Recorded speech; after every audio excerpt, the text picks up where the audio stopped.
everyone, and welcome back to this month's DIY project. Today I'm going to be showing you how to install guttering to your shed. So I've got my new shed up now. It's looking great. It's not finished inside, but the outside's all done now. So yeah, I'm ready to put my guttering up, and I'm going to connect this to one of my water butts. So I have 6 water butts in total, and they are an absolute lifesaver.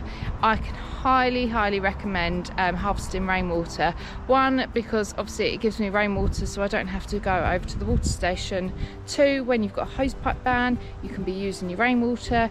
3, the rainwater is actually a lot better for your plants than tap water. So they are the main reasons, and of course harvesting rainwater is free, so why wouldn't you? If you've got a spare 20-30 minutes in the autumn, this is a really quick job. It won't take you too long to do, and it's really simple. I'm going to show you how. So first up, as always, I'm going to show you what tools you're going to need. So you don't need Olive. She's not part of the build today. We need a spirit level. You definitely need this to find the levels for your shed. We have the guttering, we've got the downpipe here, we've got some twine that's going to help us get our full, so the rainwater goes into the water butt rather than just sitting there. We have some end caps. We have some brackets. So you want a bracket sort of every metre. However, I am using 4 brackets over 2.5 metres, and the reason being is because my shed roof slopes down. So this is called a pent roof rather than an apex. So an apex, Olive, come on. An apex obviously is a point, so you've got 2 channels where your guttering would be. However, because all of mine is sloping to one way, all of the water is going to be coming down, so I just want to reinforce it a little bit with all these brackets. Then we've got this section here which is going to attach to our downpipe. We have an impact driver, and we've got our drill that's set up with a small drill bit. I am going to use this. It's not entirely necessary. However, this is a brand new shed, so I do not want to be splitting that wood. So yeah, we've got our drill bits here just in case I need some more. And then we've also got our miter saw. You can use a hand saw, but I think that the miter saw, it's just going to give us that nice clean square edge, which is what we need to go into all of our connectors. But make sure if you're going to use a miter saw, put an old blade on there, because the plastic will blunt your saw blade and it won't be any good for when you come to do some woodwork. So as I said, I don't have an apex roof, so it doesn't sort of go like that. It slopes down to one side, so this is the only place where I need guttering on it. So it's got this little overhang, but it's fine. My brackets come out further enough to allow the guttering to come all the way along here, and then it's going to finish here. Now, because this shed was put in after all of these beds and everything was here, I was quite tight on space for where I'm going to put the water butt, and obviously I can't put it here because the door needs to open back. So the water butt is actually going to go in this area here. This is actually going to be fenced off at the end of it, so we're going to have our guttering coming down here into the water butt. So first things first, we are going to put up our brackets, but we need to know where we're putting our brackets, and we need to know whether our shed is level. So grab your level, and I'm going to pop it up here. And that is actually pretty damn level. So now that we know that the roof is level, I have grabbed one of my brackets, so this is going to go up the far end, and I'm just going to position it probably about 10 mil underneath the overhang of the roof, and I shall show you how I'm going to do that now. Okay, so we have our bracket. I've also got probably about a 10 mil packer, so this is an offcut from the shed, and I have my drill set up with a small drill bit to make a pilot hole.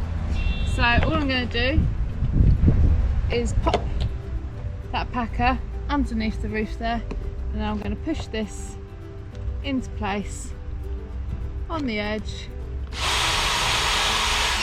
and I've just made a nice pilot there. Then I'm going to grab my impact driver, grab a screw, and I'm going to hold that back up.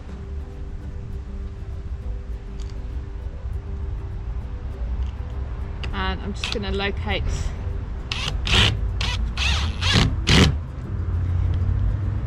locate that hole and screw it in. I'm just going to check the packer still fits in there nicely, so that's all nice and level, and now I'm going to put the other 3 screws in.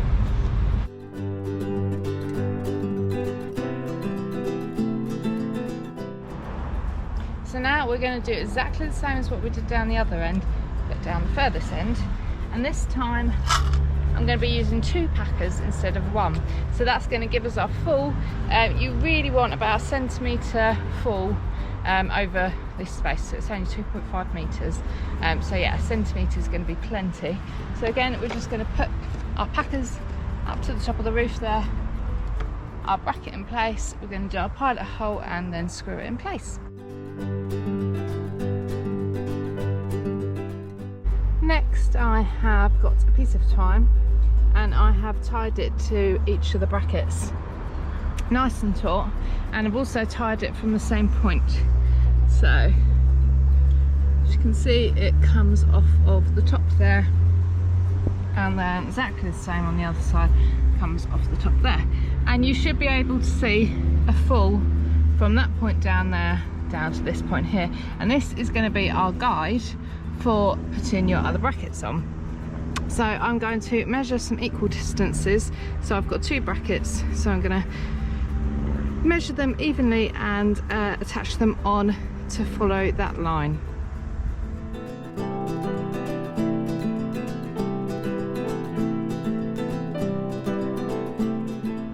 And now we have all of our brackets on. So that is 4 brackets, that's absolutely plenty. You could have got away with 3, but I just wanted to make sure it's extra sturdy. And now it is the time to get this one out. So this is where your drain pipe is going to connect to, and you can put it at the end and almost use it as an end bracket. However, they recommend that you put it further in, and then that means that that bracket and that bracket will be supporting all of this weight.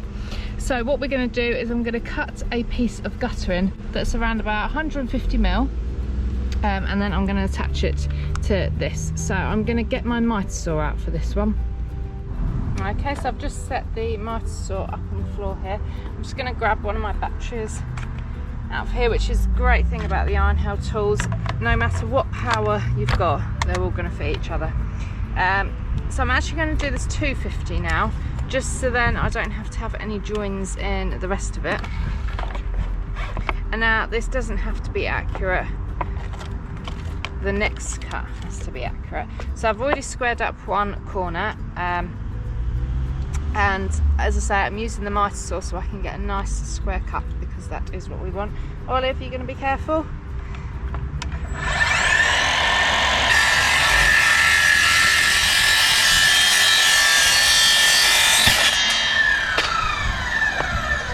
And there we go. So I'm going to grab this connection, and these just slot in underneath these tabs. So you put one end in first, and then you push it in. Some are easier to get in than others, like so.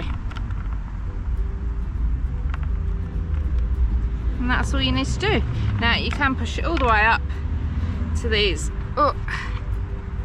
lugs here.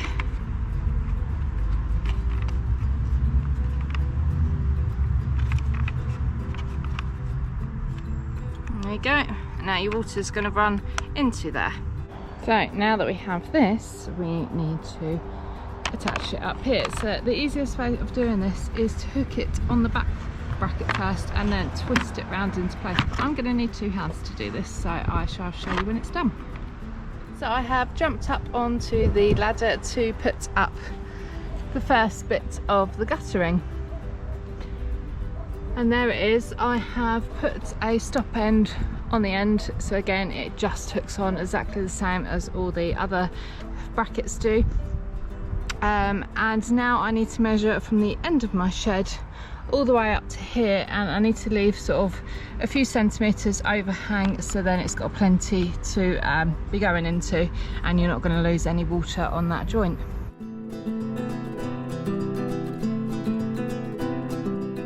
The idea is all the water runs off this flat roof down into the guttering, so I've put a stop bend on there and then that is done.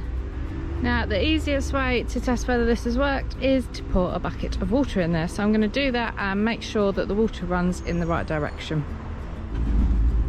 Okay, so the moment of truth. I've got my watering can. Looks like it's running the right way. And in the bucket. Perfect. And that is me done. I do obviously need to add the downpipe, but this all depends on what you're planning on doing with your guttering, whether you're going to put it into a water butt, whether you're going to put it into a dustbin, because some people do that as well. So you can get all different connectors for these. You can get elbows, you can get right angle ones. I'm going to need a 45-degree one to make sure that that water is still travelling downhill. So yes, thank you for watching everyone. Get down to your local hardware store, get everything you need, pick up your drill and get cracking and harvest that rainwater.